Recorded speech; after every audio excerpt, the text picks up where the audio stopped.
The Cadillac driver who decided to argue with a cop and then paid for it. Also, the thieves in the Nissan who ruined not only their own lives, but also the lives of the people in the other car. On November 22, 2023, I responded to a report of shoplifting in progress at Kohl's at State Road 200, Yulee, Florida. Prior to my arrival, Deputy Hutcherson discovered 3 suspects loading retail merchandise into a Nissan sedan. 1033, they just signaled for my vehicle. Out of the car right now! Stop, right now! Hands up! I'm going to shoot you! Stop! Hands up! 1520. Stop the car, put it park now! I will shoot you! Stop! Hands up! Hey! Put it in park! I will shoot you if you move! Hands up! Turn the car off! Now! Turn the car off! Turn the car off! That was being driven by an additional suspect. The vehicle was located at the rear of the store, away from the general public. They just got to keep clear of cars and run it. Hey, the mom in the center road.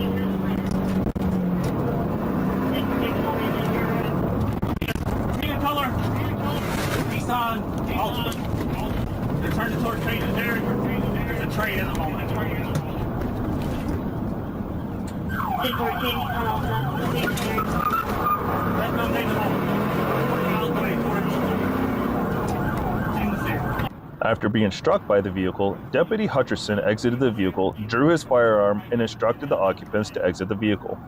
While Deputy Hutcherson was outside of the vehicle, the driver, Glover, began to exit the vehicle. However, the front passenger, Antonio Devontae Williams, reached over, placed the vehicle into drive, steered the wheel toward Deputy Hutcherson, and pressed the gas pedal with his arms in an attempt to strike Deputy Hutcherson while he was outside of the vehicle.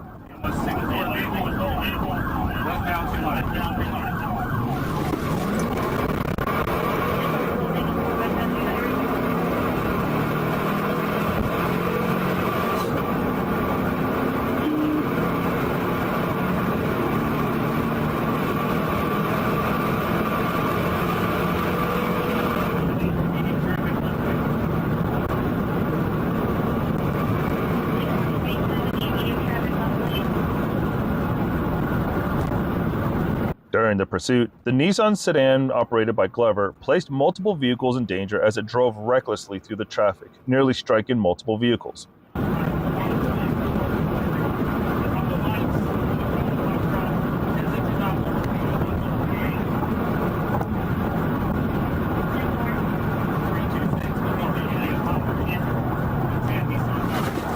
Just jump the median oncoming traffic. Signal 4, signal 4, signal 4.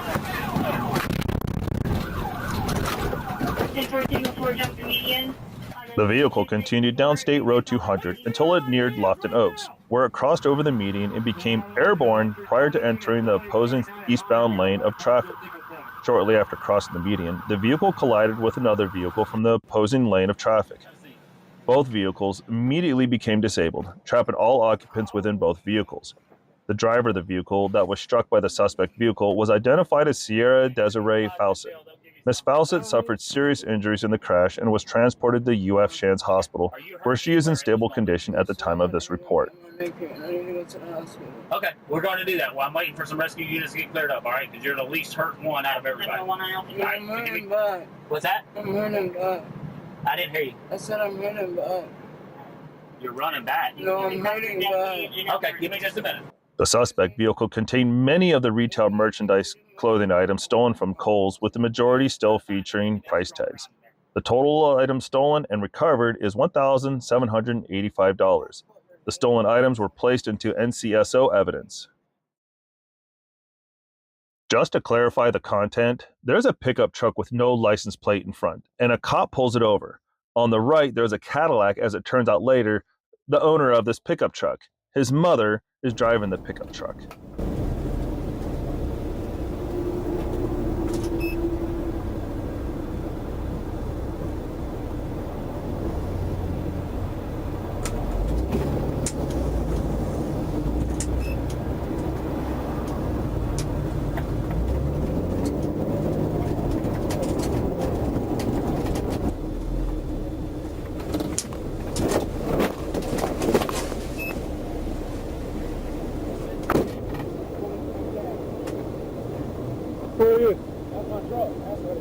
Okay, you driving it? Are you driving it? Keep going. How's it going, man? You ain't go to jail if you don't keep going. You're interfering my stop. There's no tag what's going on with 941-1102. Come on down. Get over there. You ain't go to jail here soon. Bravo Mike 6 4 X-ray uniform.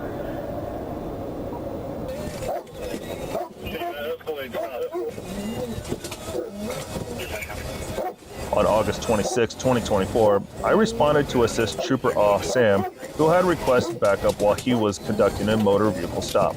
While approaching the scene, Trooper Sam advised the radio that the white Cadillac Escalade needed to be stopped. I observed the white Cadillac making a left turn out of the Extended Stay America Suites Hotel onto Tennessee Capitol Boulevard.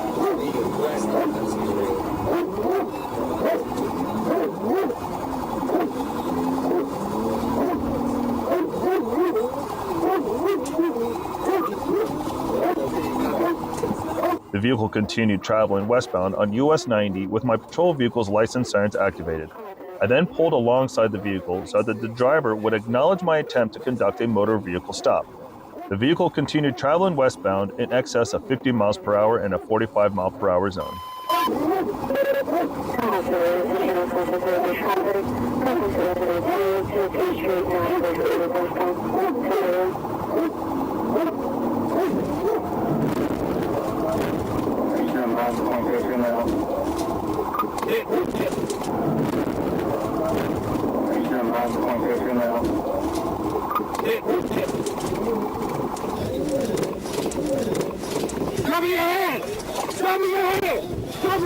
At this point, I pulled along the left side, the driver's side of the vehicle, as the vehicle failed to stop.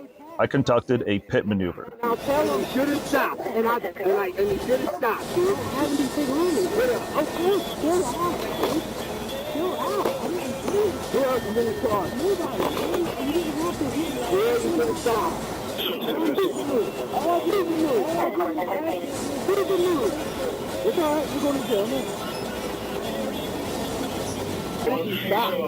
I don't care if I'm next to you. I get behind you. You think it's okay to just keep running? I wasn't running, sir. Then what were you doing? I was going right into my stop. Because I was turning my mom's car back to her. Because I didn't feel I did anything wrong, sir. When the police get behind you, you're right. I should have pulled over, but I didn't feel like I did anything wrong, okay? The driver opened the door, showed his hands, and got onto his stomach. I placed the driver into double-locked handcuffs behind his back for detainment purposes and escorted him to the front of my patrol vehicle. Trooper Sam arrived on the scene as backup. The driver was then placed in the rear of the seat of the vehicle.